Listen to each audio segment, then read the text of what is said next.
was effectively no border in San Diego. It was a chaotic situation.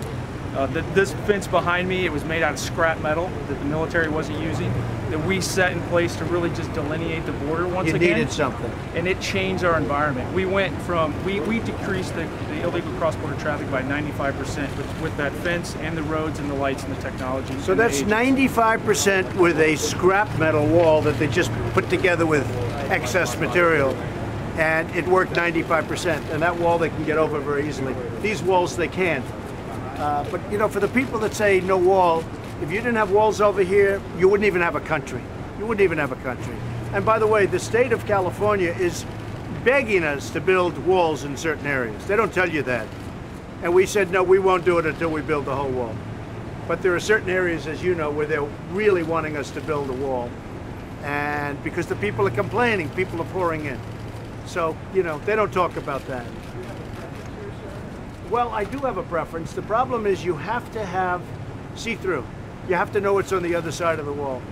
And I mean, a preference is something like that. The problem is you don't know what's on the other side of the wall. And if you don't know what's on, I mean, you could be 2 feet away from a criminal cartel and you don't even know they're there.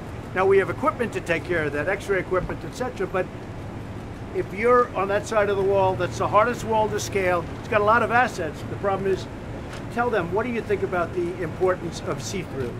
When I have a see-through wall, sir, I know what's approaching the border before it approaches. We have great partners in Mexico with the law enforcement on that side. I can call them for assistance. I don't get the opportunity to get ahead of a threat if I can't see it approaching. And what's the danger of not having the see-through?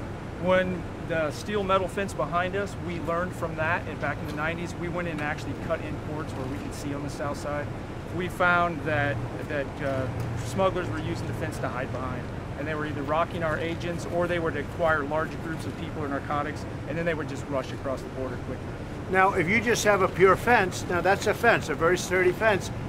But coming up, I noticed, the first thing I noticed, look how many holes are in that fence. Now they fix the holes, but it doesn't look very good. They just patch it with more fence. But you take a look at the fence, and it's a very powerful fence, not doing the trick, because they cut holes in it, and then they're patching holes all the time. I'm just looking, you have hundreds of holes cut in and patched. So the fence is not strong enough. It's not the right idea.